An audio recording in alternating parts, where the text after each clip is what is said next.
Welcome home, brave heroes, and I do hope that you're brave because today we are unboxing the scariest, spookiest game ever to be unboxed on the channel. So, brave heroes, beware, you're in for a scare. And I want you to know that I was ethically, morally, and legally obligated to say that. You've seen the title, you've seen the thumbnail, you already know. We are going to unbox Goosebumps, the game. And this truly is one of the most terrifying, horrifying board games that we will be unboxing on this channel, because it is now that you realize through all the magic of the nostalgic art on the cover and the iconic logo that Goosebumps hit its stride in the 90s with its legendary books and its awesome TV show. And Goosebumps. Goosebumps. Get through the graveyard alive or be changed into a monster.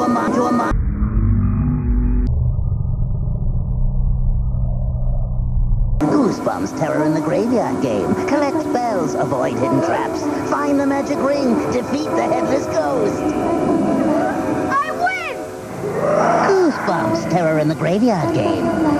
now you're slowly waking up to the fact that it's about 30 years later, and where has the time gone? Booga booga booga! Goosebumps the game is the game for 8+ players, ages 2 to 4, from Spin Master Games. And connaissance d'anglais is nécessaire. Monsters glow in the dark, but maybe some monsters are better left on the page, TM. Okay, if you remember the 90s, then this is your daily reminder to take your 81 milligram aspirin. I'm talking a lot of crap for somebody who hosts a channel that should actually cater to fans of a 1988-89 board game. You'll remember that there were a few Goosebumps board games in relatively classic-sized board game boxes, flat, wide, and they were great. I mean, they were fantastic.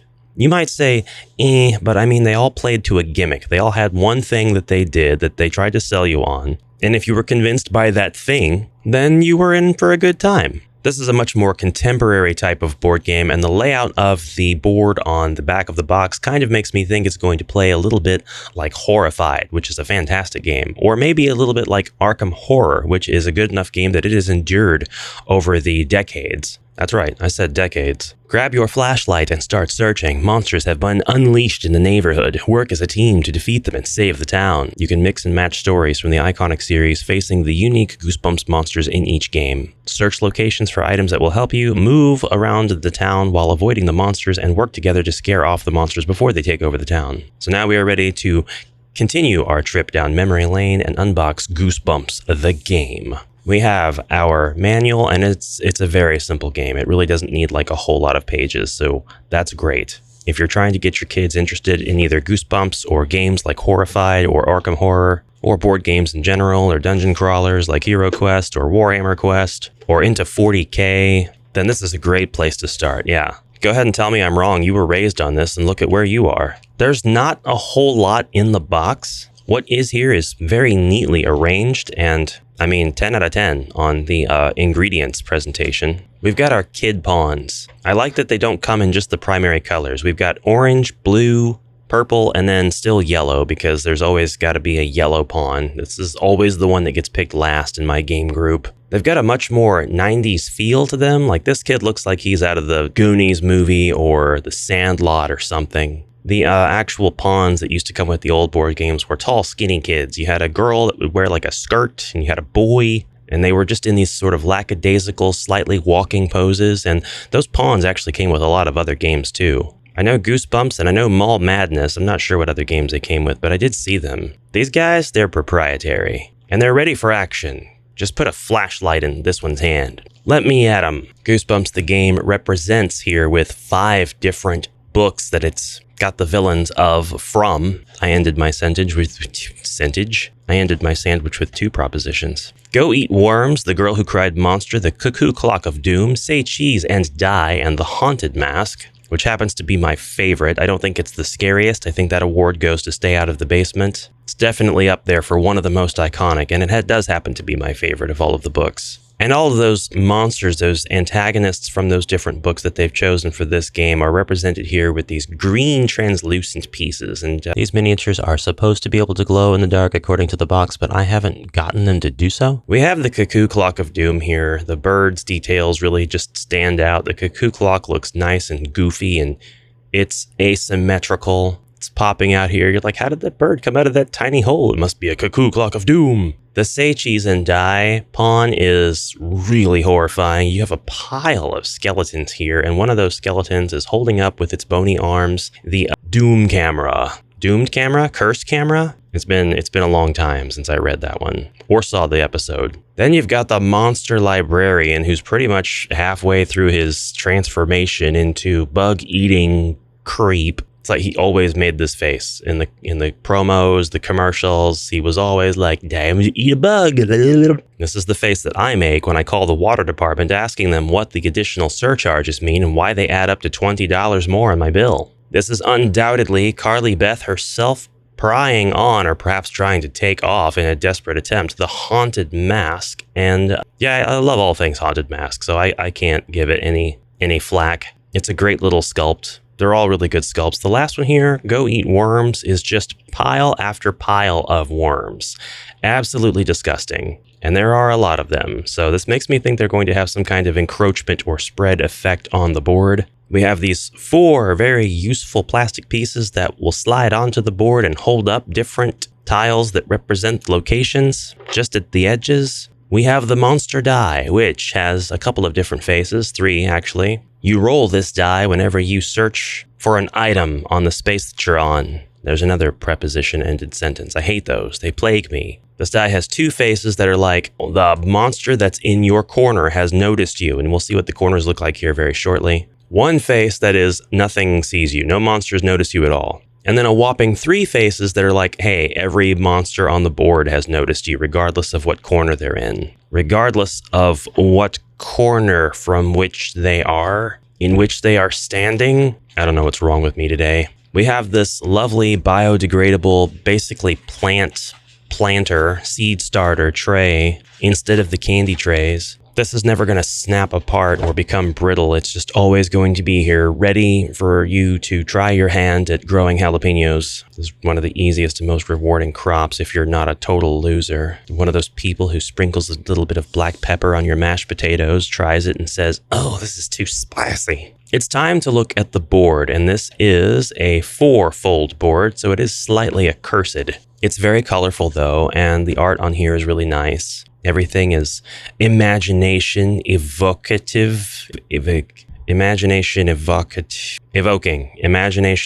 Ash. You will see that it is subtly separated into 4 zones with the help of this little dotted line, that runs across 2 axes. And also we have colors in each board. We have each corner of the board. We have red, we have purple, we have blue, we have yellow, and it's no coincidence that these are the same colors that are the pawns of the children. The very corners, the creepy house, the haunted forest, the creepy diner, and the haunted mansion, everything is either creepy or haunted, are going to be supplemented by the tiles. And we do have tiles. We have 2 sheets that fold out of tiles. Oh my god. Let's just go ahead and get this out of the way now. You can see from my catastrophic punching that we have tiles for the Cuckoo Clock of Doom, for the Haunted Mask, for Go Eat Worms. We have these locations. We have some pawns of the kids from one of the stories. We've got some flies. We've got Carly Beth. We've got some photographs. We've got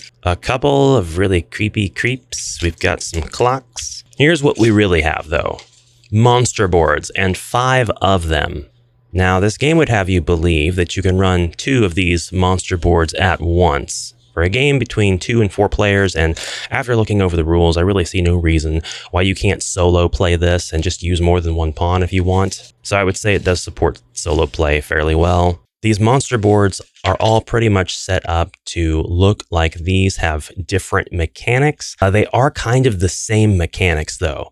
Each monster just takes a different amount of hits to either mitigate or is allowed to hit you a certain number of times, so to speak, before you lose. It's got an objective and it's going to try to accomplish that objective, but mainly that's going to be accomplished whenever it makes contact with you as the player. They've all got these difficulties in the corner, which I thought was really interesting. Go Eat Worms is considered hard. The Haunted Mask is easy. The Girl Who Cried Monster, medium. The Cuckoo Clock of Doom, medium. Say Cheese and Die, easy. But I have to give them a lot of points because they did make all of the monster boards very different when they didn't have to go that hard, and they made all of the tiles proprietary to each monster board when they didn't have to go that hard. And even though they are technically the same mechanics, just dressed up in different skins, the scenarios are played out differently from one another. Oh yeah, let's go over the included decks. So we have a deck of cards for each of the scenarios. We've got a deck for Go Eat Worms, we've got a deck for the Haunted Mask, and so on and so forth. We've got 4 player action reference cards, which are really handy,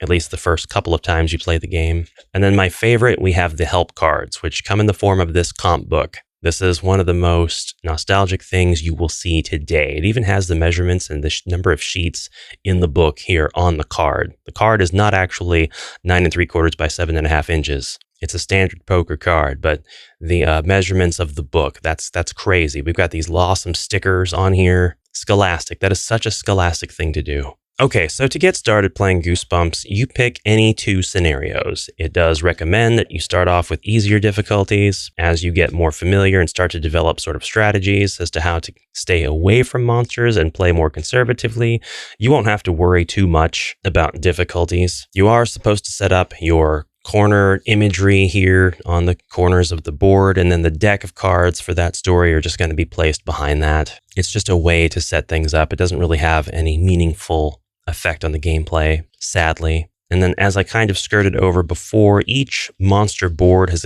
got its own set of tiles, a few different sets of tiles really. So let's use the Haunted Mask, for example. The monster's objective is always going to be down here. Your objective is going to be up here. And there's visuals for both to make it really simple to look at and know where you're at, where you stand. You've got a page in the book for each of the scenarios telling you how to set them up, but they're all very, very simple. You just take the tokens that go with that particular scenario and you put them either on the monster board or set them near the monster board, because you're going to be using the tokens to keep track of the progress, either your progress as you try to work to mitigate the monster threat, or the monster's progress as it completes objectives in its aim to win. And that's basically it. Once you complete all of the objectives for a monster, you can remove its token off of the board and you've gotten rid of that monster.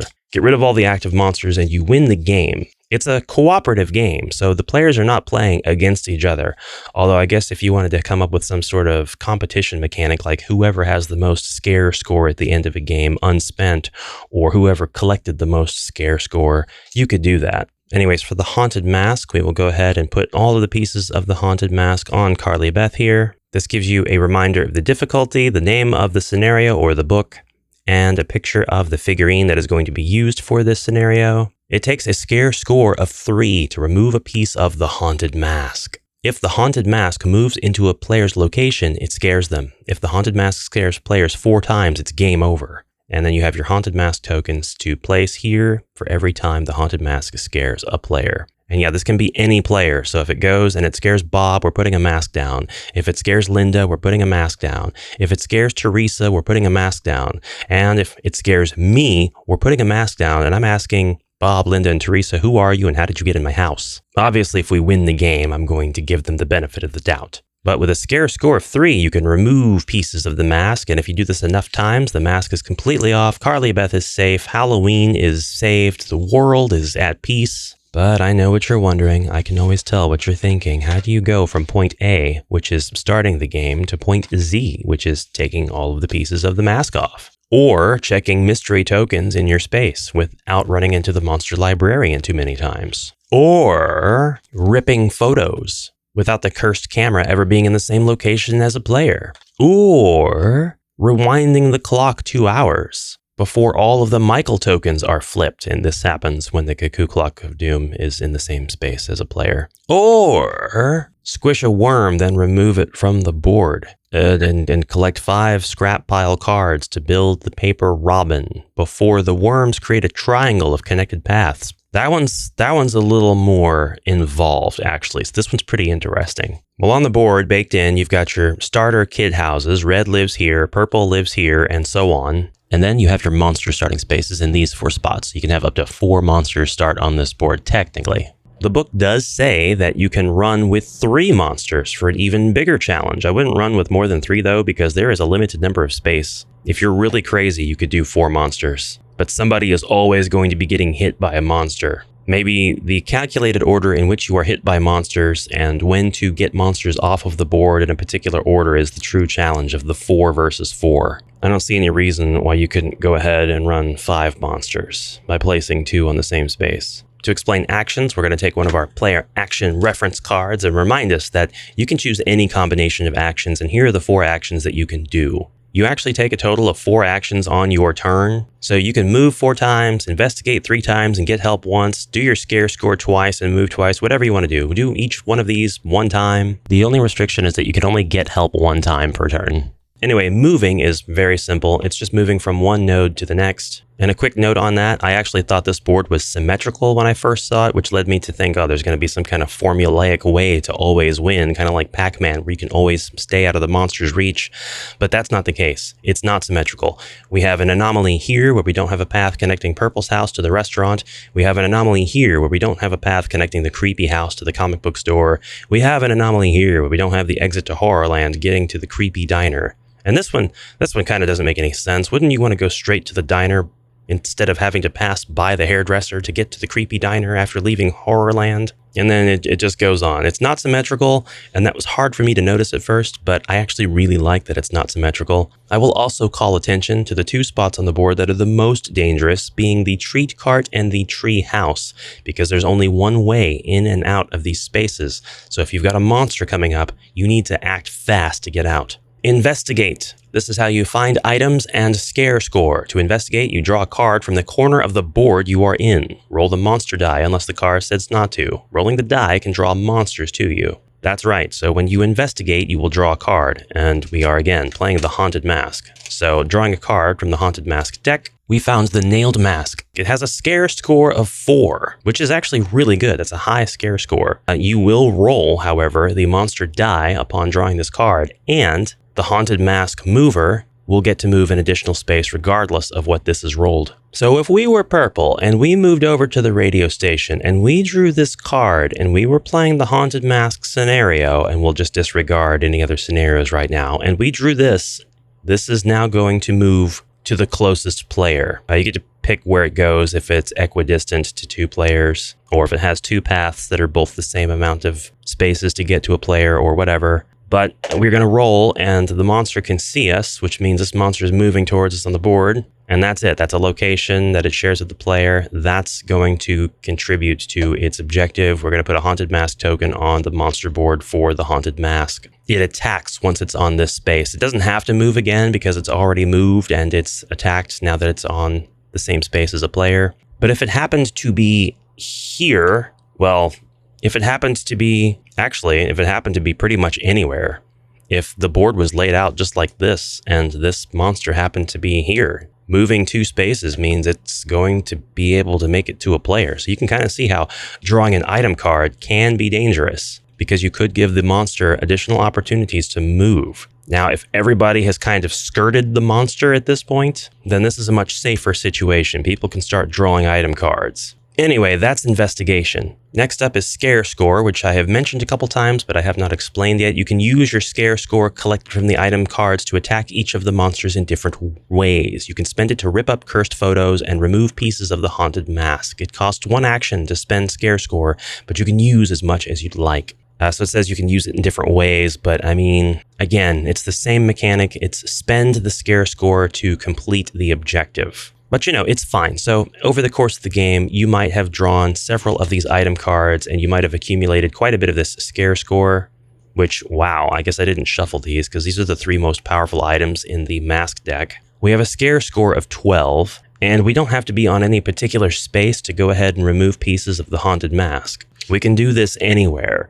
I imagine if you wanted to homebrew a slightly more interesting version of this game, you could say that you have to be on a very specific space, like the house spaces, for example. It takes a scare score of 3 to remove a piece of the Haunted Mask, so we'll just do a little bit of basic math. 4 plus 4 plus 4, that's 12, and we should be able to remove 4 pieces of the Haunted Mask, leaving Carly Beth with just 2 pieces left. That has cost us 1 action, but we have made strides towards our goal in freeing Carly Beth of her cursed mask. You don't have to roll the monster die when you spend your scare score. The help deck is the last action you can take. You can only draw 1 help card per turn as an action. You can only have 2 help cards at any time. So you could draw a help card just to get a little bit of help. And you could draw another one a little bit later if you wanted to hang on to that first one, but you can only have the 2 and that's it. You can use it right away or save it. You can play them at any time, including another player's turn or before a monster moves. The best part is you don't have to roll the monster die when you get help. We'll take a look at some of these help cards to see what we're in for here. You can move any one player to the treat card. So let's say you've got this situation and you drew an item from the item deck and you already have this help deck card in your possession. And if it turns out that Carly Beth or the Haunted Mask is going to advance towards the player because of the die result, then bam, move this player to the treat card. Now, the monster will still move if it was going to move, and it may move twice if it was going to move twice, but it will not have touched the player, so you don't have to worry about the player getting scared in that scenario. You can move any one player to the creepy diner, the haunted forest, the creepy house. You can take an item card from another player, which kind of seems like a mean thing to do, but you could do that. You can move each monster up to 2 locations, and this means that you could move them away from your players. I wish they had maybe put some kind of picture on here, like a ventriloquist dummy or something, which actually would have been very thematic. If a little lore inaccurate, something to say, hey, I threw my voice over there. I have something to distract you. Draw 1 card from the deck of your choice, and you don't have to roll the monster die. Place any player at any location of their choice, and straight up some scare scorer cards. But move all players up to 2 locations is really handy as well. So that's kind of the meat and potatoes of Goosebumps the board game. It does bring it into a contemporary level of board game mechanics and complexity over the old games for sure. And if I do say so myself, this was a very creative endeavor, and it scores a lot of points in my book, particularly because of the rule book, which is very short. It gives you the game board setup example, the monster setup, the how to play, which is really, really simple, super eloquent. It gives you an explanation of the monster cards, item cards, special cards, which we haven't gone over just yet, monster movement, the board being separated into different colors. And then you get 1 page for each of the scenarios, like the Haunted Mask. We have the story here, the gameplay, winning and losing, and then, very interesting, this is what scores at extra points at the very bottom here, recommended games to pair with in order, Say Cheese and Die, The Cuckoo Clock of Doom, The Girl Who Cried Monster, Go Eat Worms. Say Cheese and Die, the next scenario, has got the exact same recommended pairing options at the bottom with the Haunted Mask, Girl Who Cried Monster. What they're really doing is they're recommending that you pair these scenarios with each other in order of difficulty. So this is doing 2 of the easiest first, then easy medium, easy hard. It's doing the same thing here. Interestingly enough, Go Eat Worms, which is the hardest scenario, has the Girl Who Cried Monster at the very end, although it has a medium difficulty, which kind of puts it just a little bit ahead of its other medium difficulty counterpart. So I wanted to look at the cards just to show you a little bit more of what they have to offer. They all have scare score. When you investigate, you draw a card and it's going to have scare score. And that's kind of all there is to it. You're always going to get a picture of the die at the bottom of the card, which will tell you whether or not to roll it and whether or not this specific monster is going to be able to move in addition to whatever result is on the die. The items don't do anything in particular. You would be getting something from the help deck for that sort of functionality. They just all provide you with a scare score until we get to the special cards. And this is what I said before about the decks being slightly different and the scenarios playing out slightly differently. It's because the special cards have a couple of special mechanics on them. So move any monster 3 spaces, or if the monster librarian is active, you reveal any one of the mystery tokens you want from the board. Discard after resolving the chosen effect, and you won't roll the monster die for this one. There's 2 of these in the Girl Who Cried Monster deck. For Go Eat Worms, we've got basically the same thing going on here, with worm sandwiches being an option, but there are no special cards in this deck. The Cuckoo Clock of Doom has 2 special cards. If the Cuckoo Clock is active, you can turn the clock's dial 1 space backwards. The Haunted Mask has no special cards, but it does have 3 very high scare score cards. And Say Cheese and Die has the most special cards. Special, obviously, at this point, if it wasn't clear, being cards marked with the yellow star in the upper corner. A cursed Polaroid has been found at the fortune teller. If no more pictures are left, or if the cursed camera is not active, ignore this card and draw a new one. You'll find these Polaroids at the arcade, the hairdresser, the gazebo, the treehouse, and the treat cart. The Say Cheese and Die game is a little bit different because you're only going to be able to find those cursed photo pictures if you do investigate the deck. Then you will place the photo tile on the board, and once your mover can get there, you can rip up the photo tile with your scare score. So that's a little bit different. Where are those creeps from earlier? This is the Monster Family. And then there are 8 mystery tokens which are shuffled and placed at 8 different locations. You'll work as a team to find the 4 members of the monster family by revealing the mystery tokens around the board. To reveal the tokens, you have to move into the same location as a token and then spend 2 scare score to flip it over. You know what? In my cursory review of the rules, I really didn't notice these significant differences between the scenarios. Quite different from one another in very particular ways. So anyway, this is a keeper. I'm very happy with this entire thing, and I think that it would be really cool if there were expansions to it that came with more monster boards and more ways to play. Of course, they have a lot of material to work off of. There were, almost 70 original Goosebump books in the first run? At least another 5 good ones. Maybe they could do sections of board to add on or replace. It's not going to happen probably, but I will give this game one more glowing recommendation, as well as note that it was pretty cheap on Amazon. It's got like a base price of, I don't know, 15, 20 bucks. That's not a sale price. Maybe 25. Well worth it. Whatever of those 3 prices it is, this is a good time. It's a repeatable time. And that's basically it, heroes. So thank you very much for watching and for your kind attention, and I will see you in the next exciting adventure. Until then, make sure to eat your vegetables and your fiber and get 30 minutes of heart-pumping activity every day. I am not a doctor and not a lawyer, so please do not use my advice for medical or legal purposes or reasons. Bye for now.